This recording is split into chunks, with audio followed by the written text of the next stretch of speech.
આજે અમે માન્ય કલેક્ટર શ્રીને એક આવેદન પત્ર આપવા માટે મોટી સંખ્યામાં આવ્યા છે। ગુજરાત સરકારના મંત્રીને પણ આવેદન પત્ર પાઠવેલ છે।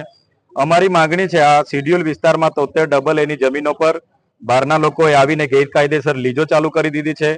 સ્ટોન કોરી કરસરો ચલાવી રહ્યા છે, સિલિકા પ્લાન્ટો ચલાવી રહ્યા છે અને રેતીના ઢગલાઓ કર્યા છે, જેના કારણે વિસ્તારમાં હવા पर्यावरण ने नुकसान थयुं छे। लोको अनेक बीमारीओनो सामनो करी रह्या छे। घरो पर तिराड़ो पड़ी गई छे, रस्ताओ खराब थई गया छे अने ए पाणी पीवाथी ढोर अने जानवरो पण मरी रह्या छे।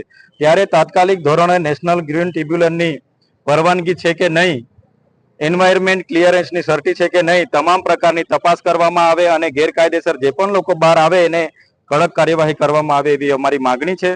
साथे साथे झगड़िया होय, अंकलेश्वर होय, पानोली होय के दहेज होय, आ जीआईडीसीओमां स्थानिक लोकोनी जमीनो गई छे अने ते वखते जे वायदो हतो 80% लोकोने कायमी रोजगारी अमे आपीशुं, त्यारे आजे तमाम कंपनीओमां बहारना लोकोए आवीने कोन्ट्राक्टरो अने बीजी रीते कब्जो जमावी दीधो छे अने અહીંના સ્થાનિક યુવાનો સાથે ભેદભાવ કરવામાં આવે છે।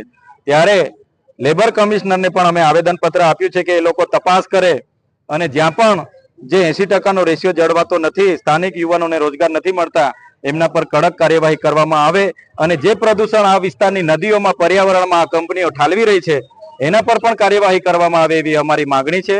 જો દિન 7માં આ લોકો યોગ્ય કાર્યવાહી નથી કરતા તો અમે જનતાને સાથે રાખીને એ સ્ટોન કોરીના કરસરો હોય, લીજો હોય, રેતીની ઢગલા હોય, સિલિકાના પ્લાન્ટ હોય કે કંપનીઓ હોય, બધી જ જગ્યાએ અમે રેડ કરવાના છે અને જનતા અદાલતમાં જે પણ નક્કી થશે એ કાર્યવાહી અમે એ લોકો પર કરીશું।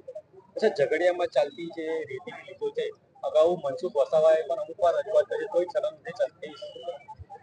જે ઝઘડિયામાં સિલિકા પ્લાન્ટ હોય, સ્ટોન કોરીના કરસર હોય કે રેતીની લીજો હોય, એ મનસુખભાઈ સાથે આગળ પાછળ ફરવાવાળા લોકોની જ છે।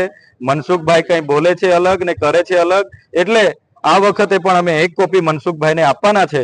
મનસુખભાઈ પણ આ વખતે કંઈ નહીં કરશે તો એમને પણ પ્રજાની સમક્ષ અમે ખુલ્લા પાડીશું અને મનસુખભાઈને આપના માધ્યમથી વિનંતી કરીએ છીએ, એશિયાની આટલી મોટી જીઆઈડીસી છે તો સ્થાનિક યુવાનોને કાયમી રોજગારી મળે, સારા સારા પદો પર બહારના લોકો આજે હાવી થઈ રહેલા છે। અગર આ વિસ્તારમાં સ્થાનિક લોકોને, યુવાનોને રોજગારી નહીં મળશે, એ ગમે તેવી ચમરબંધી લોકોની કંપનીઓ હશે, આવનાર દિવસોમાં અમે બંધ કરાવવા માટે પણ જઈશું।